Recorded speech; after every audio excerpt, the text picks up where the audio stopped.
So I'm convinced at this point that no matter what From Software does, there's always going to be an overpowered build in Elden Ring. No matter how many patches, fixes, or whatever else they would do, there's always going to be something coming to the surface that completely annihilates anything that came before it. Today we're gonna take a look at an amazing Dark Paladin build that completely melts, or should I better say freezes and then melts enemies with one of the most interesting early weapons that's also for some reason amazing in the endgame too. So let's jump right in. Now we're gonna make use of the Death Poker. Yes, it looks interesting, it looks funny, but this is probably the best weapon right now in the game. You acquired this from the Death Right Bird mini-boss in Caelid, just south of the Swamp Bank waypoint, so it's quite early in the game actually for this kind of class. It only spawns at night, by the way, so make sure you switch that to nighttime, but it comes with one of the most interesting skills that I've seen right now in the game called the Ghost Flame Ignition, and it causes 65 points of frost build-up, so we shouldn't forget about that either. Now just casting the ability with the L2 special isn't what makes this weapon OP, but the follow-up with either a heavy or a normal attack does. If you press L2 and immediately follow up with either one of those two buttons, you will deal a high AoE damage follow-up skill. For the normal follow-up, you hit the flame and cause a rather long path of burning frost fire that lingers for a few seconds, dealing high damage and creating frost buildup to anything that walks into it. On the other hand, if you follow up with a heavy attack, the flame will cause a high damage explosion that knocks back enemies, deals a lot of frostbite, and even more so a lot of damage. So this is basically the setup that you're looking for to maximize that damage with this build. In both of these situations, you have to make sure that the follow-up with the attack is done immediately after unleashing the L2 special. So on the controller, that's literally pressing the follow-up attack during the animation of the initial Ghost Flame. It takes a bit to get used to it, but not too long, and it's gonna be super satisfying when you pull it off. Suffice to say that you don't need much point investment to make like this build shine past the minimum requirements to use the weapon in the first place, and you can pull easy 4k with this one, even up to 10k without abusing or exploiting any of like the broken Ashes of War in the game. Not that you need to, the fire on its own is great enough to melt enemies, or well in this case to freeze them in your path. Everything from the point on will just like not be able to even reach you by the time they just die. Now in terms of the strategy with this build, one thing to note is that the cast on the L2 special is a bit longer, so you will want to be patient and time your attacks, look out for opportunities in enemies' weaknesses, and then unleash everything. So for the most part, you will also want to both deal damage with the initial Ghost Flame and with the follow-up explosion. You can actually deal thousands of damage with just the initial cast and then follow up with even more damage with the blast afterwards. Like for example, in this case, I'm aiming for the foot of this dragon. Yeah, the initial Ghost Flame is dealing a ton of damage, and then if I follow up with the heavy hit, it deals the explosion for even more damage. So that's an easy 7, 8, 10k. No matter how much you have, you're gonna just destroy these bosses. Now in terms of point investment, I've tested intelligence. At least I thought that this was the primary buff. Normally you'd think that's the case, and it kinda is, but not to the point that I was expecting. So I tested this with 50 points into intelligence and then 99 points into intelligence, and I noticed barely a 1 to 150 damage increase when I was already doing like 1500s, so I'm not sure, like less than 10%.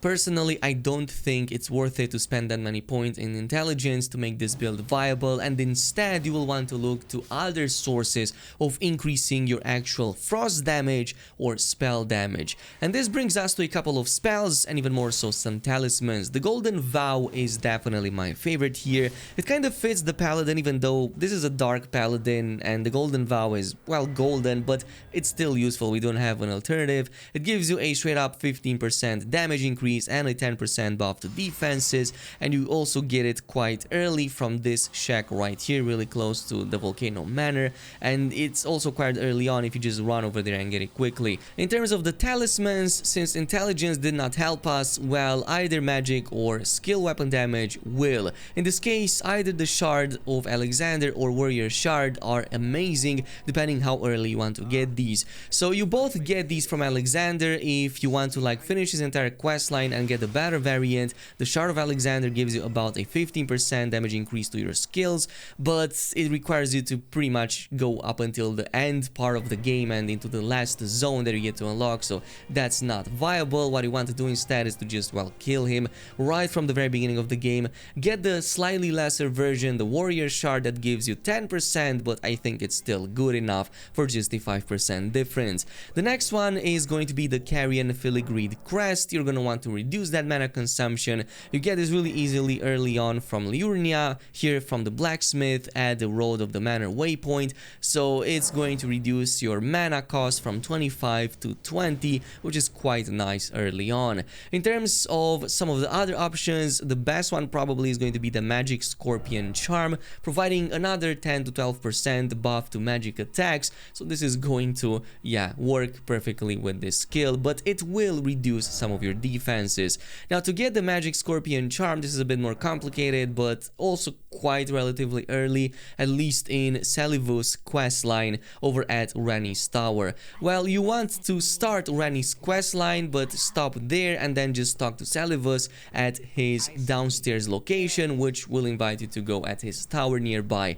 Going there will open up his quest chain and he will ask you to give a potion he created either to Nepheli or to Dung-Eater, but because I did not want to betray Nepheli, I just spoke to Gideon at the Roundtable Hold and then just lied to Salivus about giving her that potion in the first place. And you can still progress further, by the way, from this point on. What you want to do in this case after you have given that secret potion is to go back at Rennie's Rise and open up the secret, in this case, room that you find just outside of the tower in the middle of these ruins by hitting the fake floor and open up the secret room ahead, which will contain some of these puppets. You will want to interact with the sign that mentions Salivus puppet and then go back to him, so talk about him, exhaust those dialogues, and then go ahead at any site of grace and advance the time and reset the area. Once you're done with that, what you want to do is to head back. He will open up his shop now and you will want to buy all of his spells over there to open up the next part of the mission. In my case, I also had to buy the 2 puppets he sells, so if it doesn't work, also make sure you do that.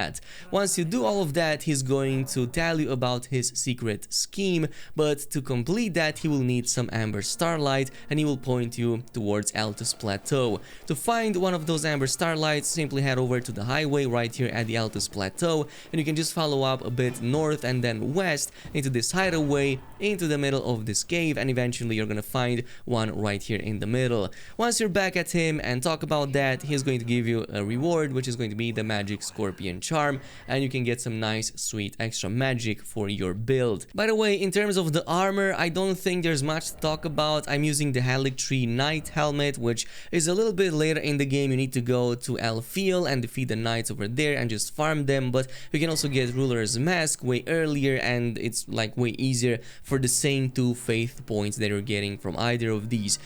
In terms of the armor, I'm using the Mausoleum Knight armor. I know a lot of you guys have asked me about this in previous videos, but this basically fits the theme quite a bit, and you also have some sort of wings on the back that look pretty nice. The earliest and easiest to farm this in is the Mausoleum Knight, just outside of the Black Knife Catacombs right here in East Liurnia. You can just open up that catacomb and then get the Site of Grace, and you can farm the knight that's just outside of the catacombs. Super easy, and eventually you should get that set. Now, as final thoughts, this build will require a bit of patience. You will want to look for openings and enemies attacks, but it's definitely worth it. In PvP, probably is gonna be even crazier because I don't think a lot of people are anticipating the types of attacks you can perform with this one. They might be anticipating you dealing the initial Ghost Flame, but if they dodge away, a lot of them might be surprised that you can do a path of Frost Flame that will deal more damage to them. Oh, and one thing that I forgot to mention, I'm pretty sure that any frost buff or frost item that provides bonuses to that can affect this build positively, so I'm pretty sure that the Frost Witch set could also provide some additional damage increase, so yeah, this could probably work for a mage class as well. This is it though with the build. Totally let me know down below in the comments what you think, and I'm gonna see you guys next time.